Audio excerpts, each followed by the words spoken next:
विष्णु, तुम्हारे भक्त प्रहलाद ने मुझसे मेरे पुत्र तो छीन लिए, पर उसे ज्ञात नहीं कि मैं अपनी हार तो स्वीकार कर सकता हूं, पर उसे भूल नहीं सकता। तुम देखना कि विरोचन अपने अधिकारों का प्रयोग किस प्रकार करता है।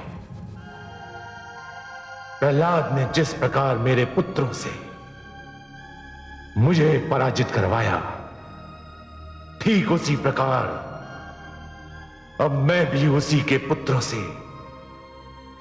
उसे पराजित करूंगा। इसके लिए मैंने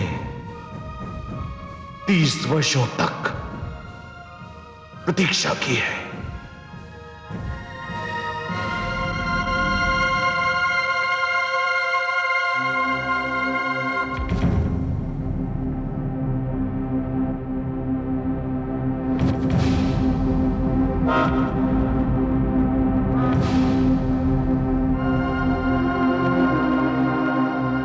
राजकुमार विरोचन सभागार में पधार रहे हैं।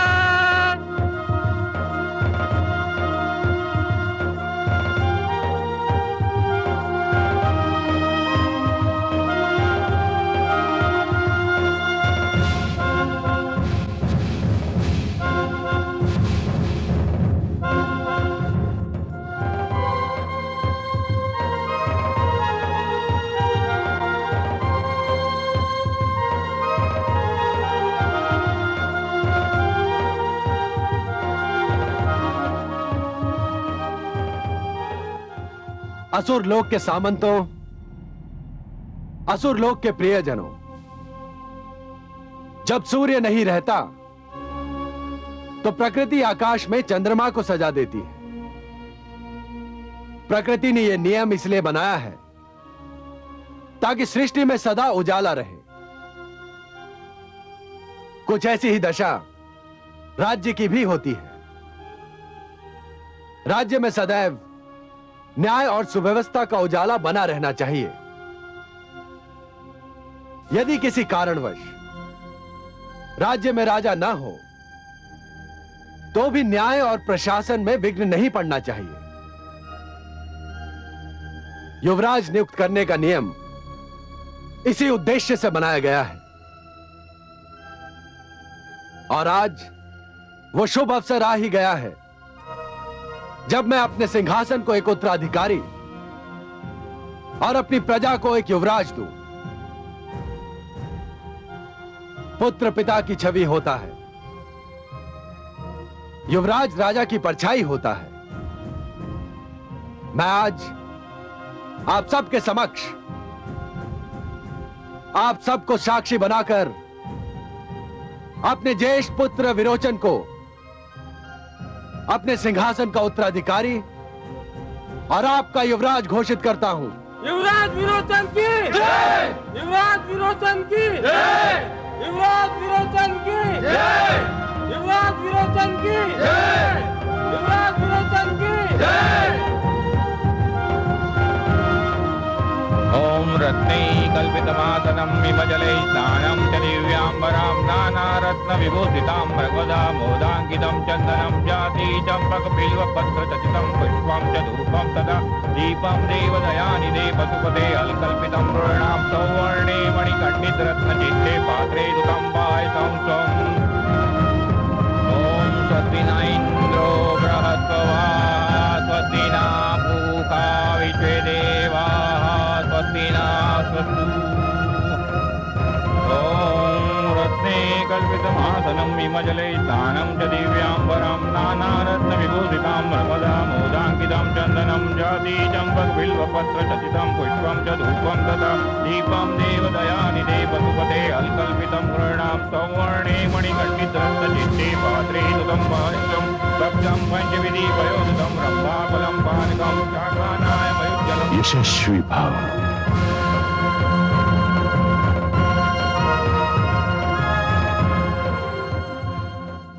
तेजस्वी भव।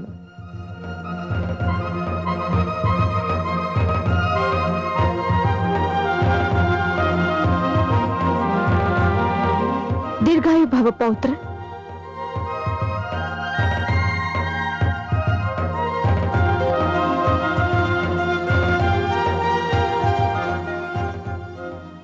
मुझे अपने पदचिन्हों पर चलने का आशीर्वाद दीजिए महाराज।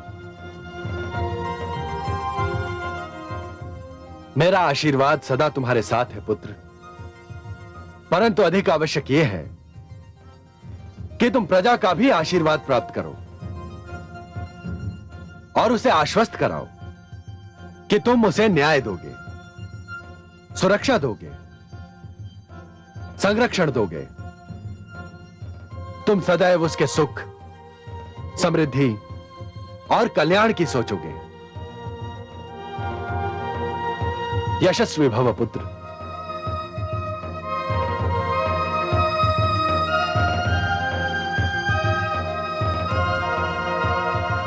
असुरलोक के प्रियजनों, मैं वचन देता हूं, मैं असुरलोक की महानता और कीर्ति बनाए रखने के लिए सदैव अपने उन अधिकारों का प्रयोग करूंगा जो मुझे युवराज होने के नाते दिए गए हैं।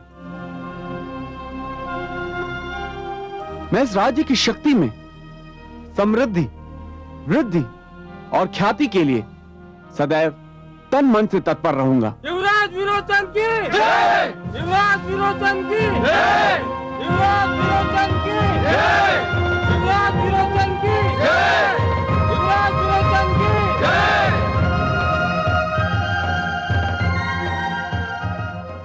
पुत्र विरोचन, मैंने तुम्हें जन्म अवश्य दिया है, किंतु तुम्हें शिक्षा गुरुदेव शुक्राचार्य ने दी है। और शिक्षा सृष्टि का महानतम धन है। तुम मेरा अंश अवश्य हो, पर ज्ञान का जो अंश तुम्हें मिला है वो गुरुदेव शुक्राचार्य से मिला है। तुम उनसे मार्गदर्शन मांगो। मैंने तुम्हें अधिकार दिए हैं, वो तुम्हें युवराज धर्म का मार्ग दर्शाएंगे।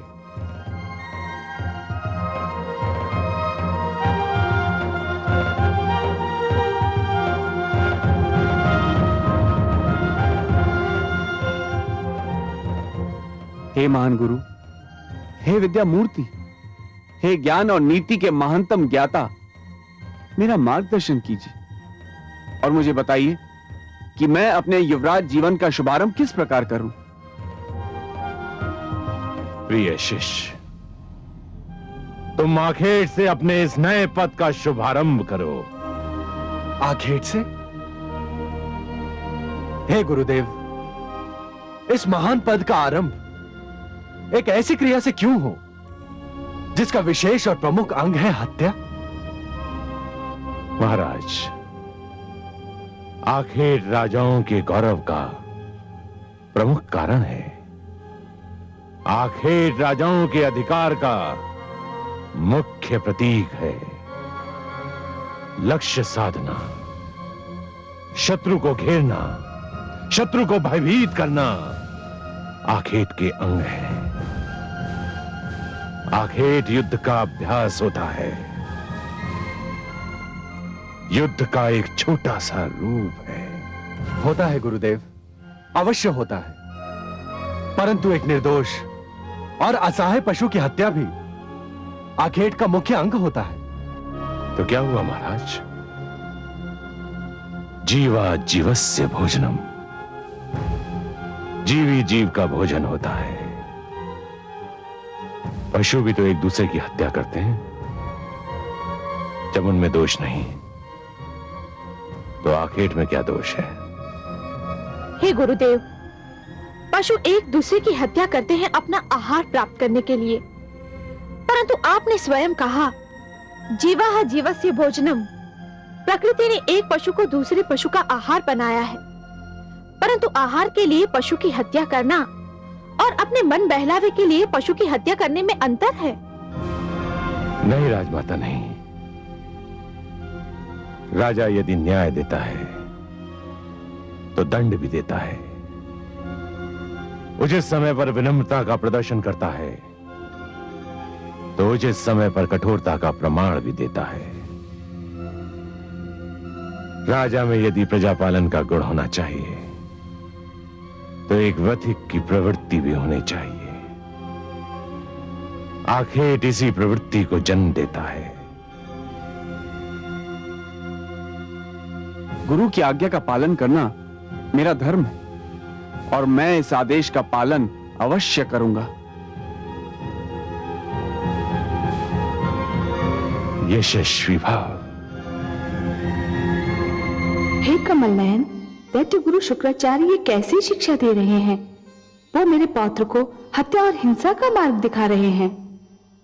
महादेवी, हिंसा की प्रवृत्ति तो प्राणियों के जीवन प्रणाली में बसी हुई है। मानव समाज जब तक हिंसा से घृणा करने का गुण उत्पन्न नहीं करता, तब तक वो किसी न किसी रूप में हिंसा का प्रयोग करता रहेगा। कभी राज्य के नाम पर, कभी युद्ध के नाम पर, कभी अधिकार के नाम पर और यदि कुछ भी नहीं तो आखेट के नाम पर। महादेवी, जिस दिन मानवीय मन से स्वार्थ नाम का रोग निकल जाएगा ना, उस दिन हिंसा भी समाप्त हो जाएगी और फिर शुक्राचार्य जैसे गुरुओं की आवश्यकता भी समाप्त हो जाएगी। तो क्या पौत्र विरोचन पुत्र प्रहलाद के पदचिन्हों पर नहीं चल पाएगा? महादेवी, जिस प्रकार पहले अंकुर जन्म लेता है, फिर वही अंकुर पौधा बन जाता है, पौधा वृक्ष में परिवर्तित होता है और तब जाकर वृक्ष में फल आते हैं, उसी प्रकार सबसे पहले मन में सुंदर विचारों का जन्म होता है, फिर वही सुंदर विचार मन में भक्ति को जन्म देते हैं और तब जाकर भक्ति जीवन के सुंदर नियम उत्पन्न करती है। महादेवी, प्रहलाद ने जिस भक्ति की प्रवृत्ति को जन्म दिया है, उसे जीवन का नियम बनने में अभी देर है। आसुरी प्रवृत्तियां इतनी सरलता से पीछा नहीं छोड़ेंगी, उन्हें दूर करने में कई पीढ़ियां बीत जाएंगी। महादेवी, महादेवी, असुर राजवंश में हिरण्यकशिपु के अहंकार और प्रहलाद की भक्ति के बीच एक मौन युद्ध चल रहा है। अब देखना यह है कि जीत किसकी होती है, हिरण्यकशिपु के अहंकार की या प्रहलाद की भक्ति की।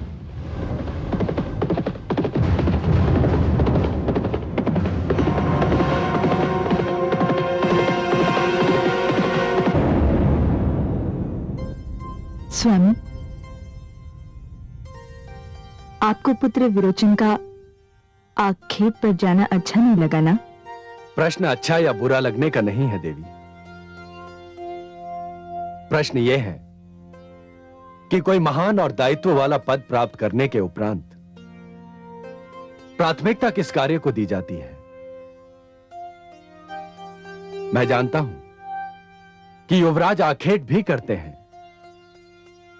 किंतु राजा केवल आखेट ही तो नहीं करते, राज्य और जीवन के हर क्षेत्र में भाग लेना पड़ता है उनको। मुझे अधिक प्रसन्नता होती यदि पुत्र विरोचन किसी और क्षेत्र से अपने अधिकारों का शुभारंभ करता, पर उसने आखेट को चुना। इसका कोई बहुत अधिक खेद भी नहीं है मुझको।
हे आदित्य, हे विष्णु, आपको कोटि कोटि धन्यवाद। आज मेरा पौत्र विरोचन युवराज बन गया है। एक स्त्री के लिए इससे बड़ा सौभाग्य और क्या हो सकता है कि वह अपने ही जीवन में अपने पुत्र को सिंहासन पर विराजमान और अपने पौत्र को युवराज बनते देख ले। आप धन्य है प्रभु, धन्य है आप।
पुत्र प्रहलाद, क्या हुआ माते?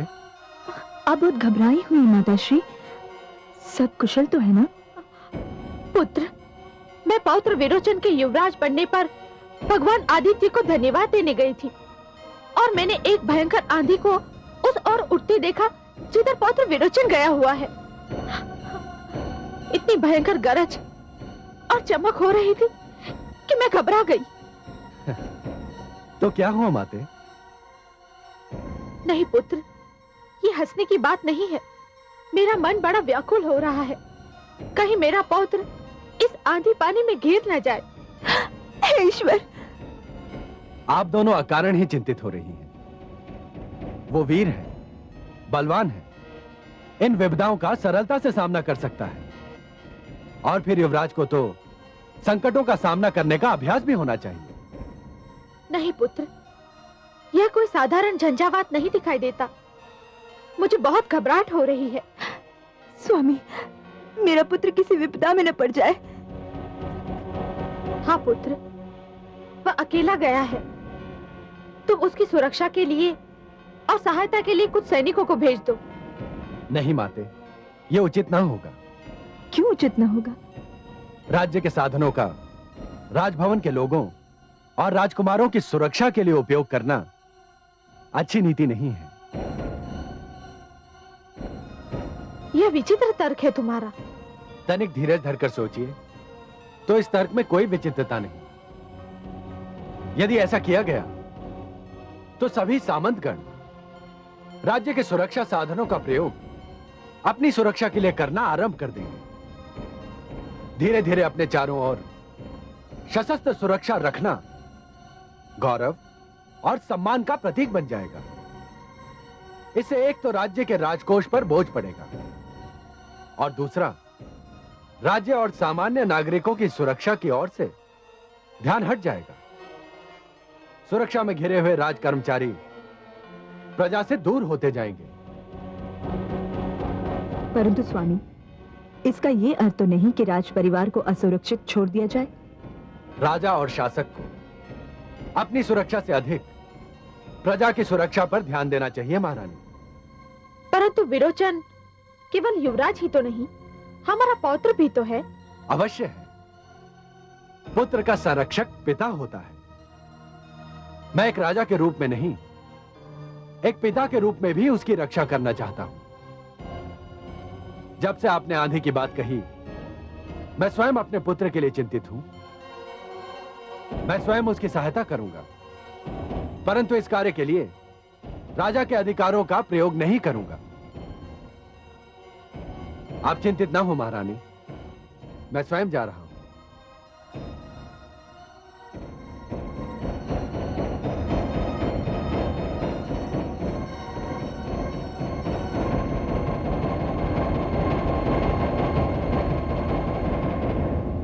देखा आपने कमल नयन, पुत्र प्रहलाद ने क्या किया? क्या किया महादेवी? पुत्र की रक्षा के लिए इतने भयानक झंझावात में स्वयं राजभवन से निकल पड़ा। तो ये तो बहुत अच्छी बात है। आपको तो प्रसन्न होना चाहिए कि आपके पुत्र ने पितृधर्म का निर्वाह किया। मानती हूँ कमल नयन, परंतु पुत्र प्रहलाद को अपने प्राण संकट में डालने के स्थान पर सैनिकों को सहायता के लिए भेज देना चाहिए था। इस विषय में मैं कयादू और धृति से सहमत हूँ। और इस विषय में मैं आपके पुत्र प्रहलाद से पूर्णतया सहमत हूँ। क्यों? क्यों? सुना नहीं आपने उसका तर्क? उसके तर्क में कितना बल है। महादेवी, राजा केवल अपने पुत्र का पिता नहीं होता, समस्त प्रजा का पिता होता है। समस्त प्रजा की संतान उसकी अपनी संतान होती है। राजा ईश्वर का प्रतिनिधि होता है, इसलिए जिस प्रकार ईश्वर समस्त संसार की रक्षा करते हैं, उसी प्रकार राजा को भी अपनी प्रजा की रक्षा करनी चाहिए। सैनिक और सेना का बल तो प्रजा की रक्षा के लिए, राज्य की रक्षा के लिए और राष्ट्र की सुरक्षा के लिए होता है महादेवी। उनका प्रयोग अपनी सुरक्षा और अपने परिवार की सुरक्षा के लिए करना सर्वथा अनुचित है। शासकों, सामंतों और राज्य कर्मचारियों को सशस्त्र सैनिकों के बीच घिरा हुआ देखकर प्रजा उनके पास जाते डरेगी, और यदि प्रजा उनके पास जाएगी ही नहीं तो प्रजा की विपदा का उन्हें ज्ञान कैसे होगा? और यह तो कोई अच्छी नीति नहीं हुई महादेवी। आपका पुत्र जो कर रहा है वही उचित है। मुझे भी अब अपने पुत्र के तर्क के बल का आभास हो रहा है। वास्तव में राजा बनने के उपरांत भी उसकी विनम्रता में कोई कमी नहीं आई, पर उसे संकट में घिरता पाकर मेरी चिंताएं भी स्वाभाविक हैं। हाँ महादेवी, जानता हूं कि आप नारी हैं, एक माता हैं, और इसीलिए अपने पुत्रों के लिए चिंता करना स्वाभाविक है, परंतु यही तो आपकी महानता का प्रमाण भी है।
मित्र,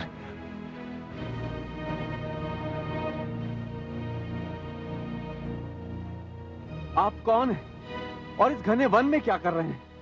मैं ऋषि अंगिरा का पुत्र सुधन्वा हूं। पिताश्री का आदेश था कि मैं एकांत में जाकर तपस्या करूं। इसी उद्देश्य से मैं आज ही वन में आया था। परंतु आप कौन हैं? मैं असुर सम्राट प्रहलाद का पुत्र युवराज विरोचन हूं। आपकी वेशभूषा को देखकर मेरा यही अनुमान था। परंतु युवराज, आप और इस वन में? आखेट मैं भी अपने गुरु शुक्राचार्य के आदेश पर अपने युवराज पद का आरंभ आखेट से करना चाहता था, किंतु यहां पर आते ही भयंकर वर्षा ने घेर लिया। अरे, आप तो मुझे बचाते हुए घायल हो गए। घायल तो आप भी हो गए हैं मित्र। कैसा संयोग है, हम दोनों एक ही समय एक ही कारण से घायल हो गए। हमें यहां से निकलने का प्रयत्न करना चाहिए। हाँ, इस वन में रहने से संकट और भी बढ़ सकता है। हमें शीघ्र ही निकलना चाहिए।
वो देखिए, वहां दूर एक कुटिया दिखाई दे रही है।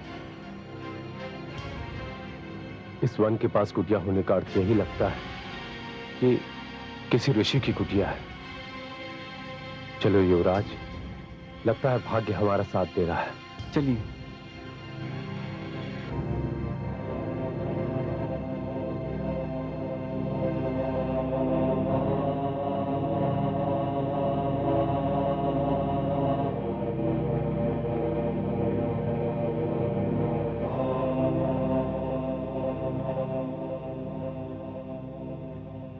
कोई है? क्या इस कुटिया में कोई है? यदि कोई भीतर है तो हमारी सहायता करें।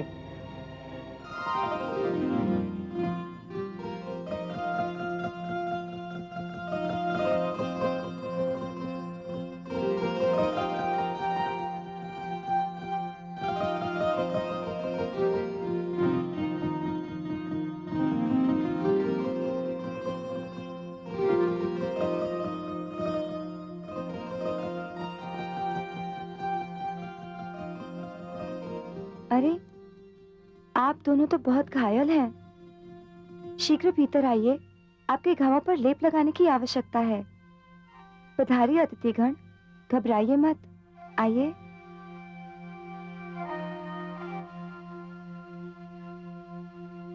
आप दोनों को अब कोई कष्ट नहीं होगा। मैं आपके घावों पर लगाने के लिए लेप ले आती हूँ। सुनिए, मुझे वन सुंदरी का अब तक परिचय प्राप्त नहीं हुआ। ये ऋषि वत्स की कुटिया है और मैं उनकी पुत्री दीपावली हूँ। दीपावली?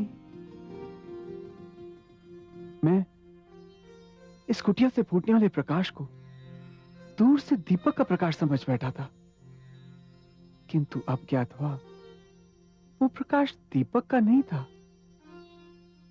तुम सिर से पांव तक प्रकाश ही प्रकाश हो।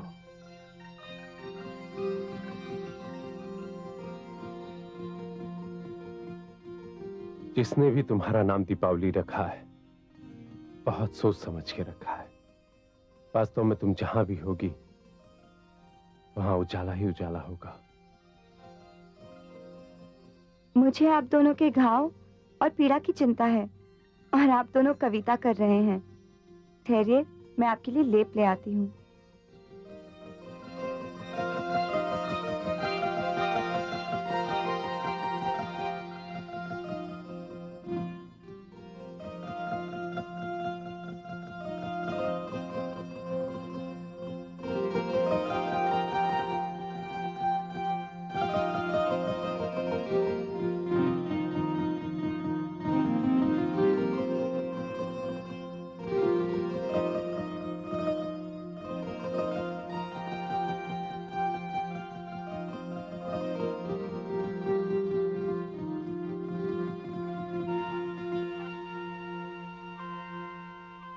मुझे अब तक अतिथिगण का परिचय मिलने का सौभाग्य प्राप्त नहीं हुआ।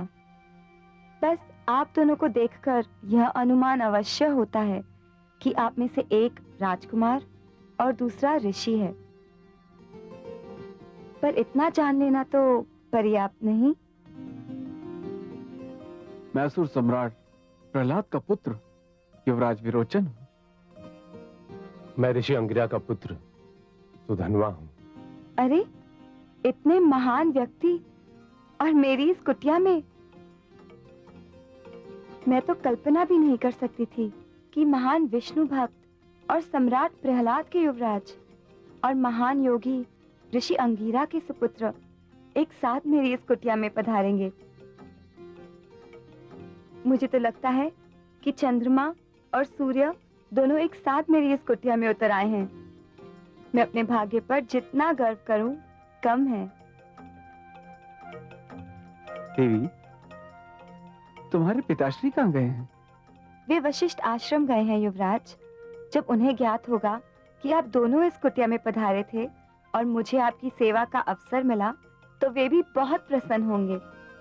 पिताश्री को भी अधिक प्रसन्नता होगी जब उन्हें पता चलेगा कि मैं महान ऋषि वत्स के आश्रम हो आया हूं। परंतु आप इस कुटिया की ओर कैसे आ निकले युवराज? वन में राह भटक गया था। तुम्हारी कुटिया के प्रकाश ने मेरा मार्गदर्शन किया और मेरा भाग्य मुझे यहाँ ले आया। मैंने भी दूर से जब इस कुटिया को देखा तो मुझे ऐसा लगा कि मेरे कष्ट का निवारण यहीं होगा।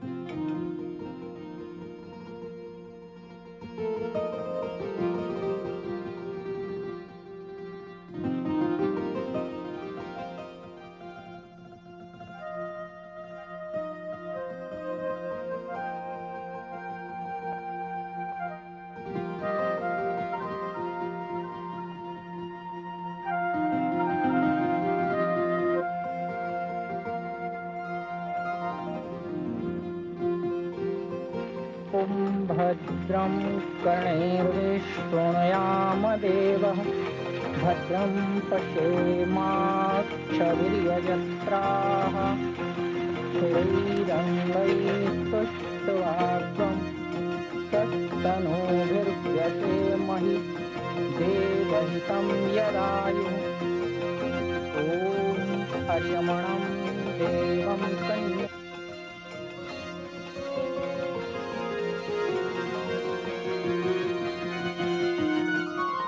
पीड़ा कम हुई युवराज? मैंने पूछा, कम हुई पीड़ा? पीड़ा? कौन सी पीड़ा? घाव की। इन घावों की पीड़ा तो न जाने कहाँ चली गई। एक नहीं, मीठी सी पीड़ा जाग उठी है, और ये पीड़ा कम ना हो तो ही अच्छा है।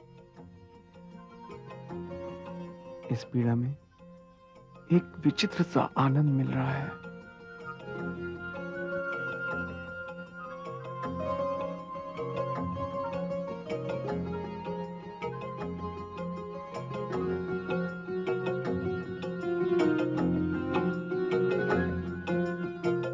लाइए, आपके घाव पर भी लेप लगा दूं।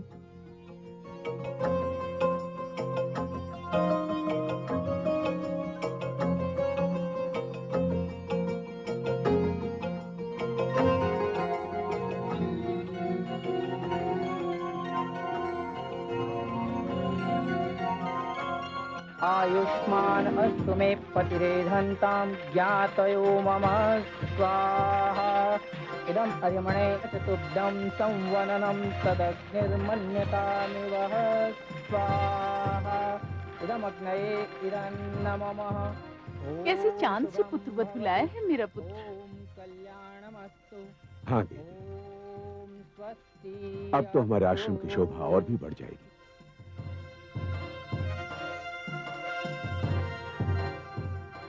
अब कैसा लग रहा है ऋषिपुत्र?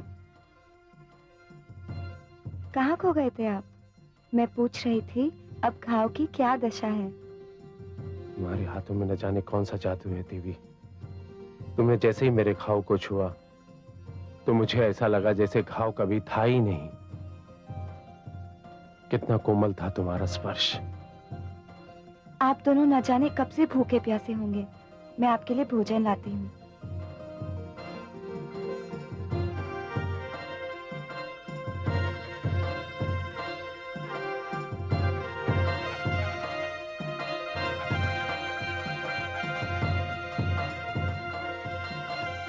भोजन ग्रहण कीजिए अतिथिगण।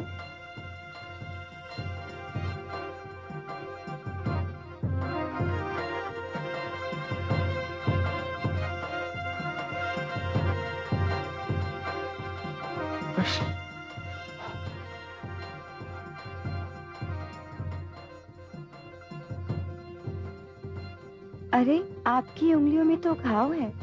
लाइए, स्वयं मैं खिलाती हूँ।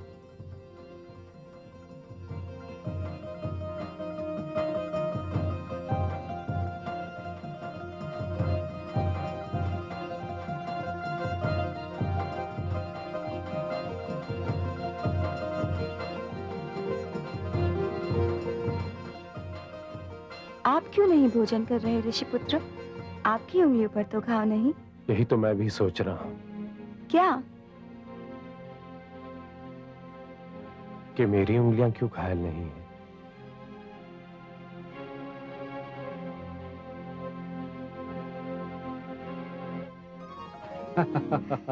देखिए आपने प्रेम की लीला महादेवी। मैं तो इसमें भी आप ही की लीला देख रही हूँ कमल नयन। मैंने तो सृष्टि की नींव ही प्रेम पर रखी है महादेवी। जब ब्रह्मा ने मनु और शतरूपा को जन्म दिया था तो मैंने उन दोनों के मन में चुपके से प्रेम की भावना को डाल दिया था। प्रेम जीवन की महान शक्ति है, महान प्रेरणा है। प्रेम मन में विनम्रता, विचारों को सहनशीलता और जीवन को दुख झेलने की क्षमता देता है। पर उस समय क्या होता है कमल नयन, जब एक ही दीपक पर दो पतंगे पागल हों और एक ही पुष्प के दो मतवाले हों? तब तो प्रेम कथा में रस और बढ़ जाता है महादेवी, और विवेक की कड़ी परीक्षा होती है। तभी तो अवसर मिलता है ये देखने का कि कौन स्वार्थी है और कौन त्याग कर सकता है, कौन प्रेम को शक्ति से जीतना चाहता है और कौन प्रेम को केवल प्रेम से जीतना चाहता है। न जाने विरोचन और सुधर्मा में से दीपावली का प्रेम कौन जीत पाता है। ये तो ब्रह्मा ही जाने। आप तो बस उनके प्रेम की सुंदर लीला को देखती रहिए।